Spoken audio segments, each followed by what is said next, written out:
चौरचन के चंदा सुहान गे बहिना, चौरचन के चंदा सुहान।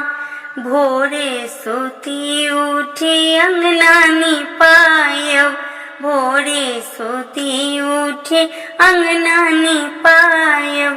पावन के करबोरियान गे बहिना, चौरचन के चंदा सुहान। चौरचन के चंदा सुहान गे बहिना, चौरचन के चंदा सुहान।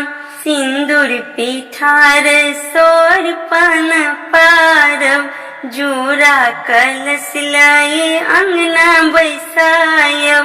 सिंदूर पिठार सो अर्पण पारब, जोड़ा कलश लाए अंगना बैसायब। कलशा पर दीपक जलायब गे बहिना, चौरचन के चंदा सुहान। चौरचन के चंदा सुहान गे बहिना, चौरचन के चंदा सुहान। दोही मटकूरी हम अंगना में राखब, दोही मटकूरी हम अंगना में राखब। पान आ फूल से डाली सजायब, पान आ फूल से डाली सजायब।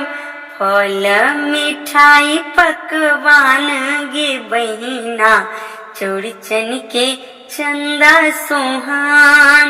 चौरचन के चंदा सुहान गे बहिना, चौरचन के चंदा सुहान। केला पात पर मोरल भोरब, केला पात पर मोरल भोरब। खीरा पूरी सा मोरल सजायब, खीरा पूरी सा मोरल सजायब।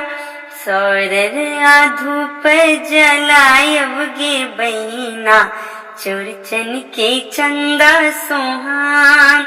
चौरचन के चंदा सुहान गे बहिना, चौरचन के चंदा सुहान। सब पवन तीन हाथ उठौथिन, सब पवन तीन हाथ उठौथिन। सब गोटे गुर लागे आशीष मंगथिन, सब गोटे गुर लागे आशीष मंगथिन। साँझ में ओता भगवान गे बहिना, चौरचन के चंदा सुहान।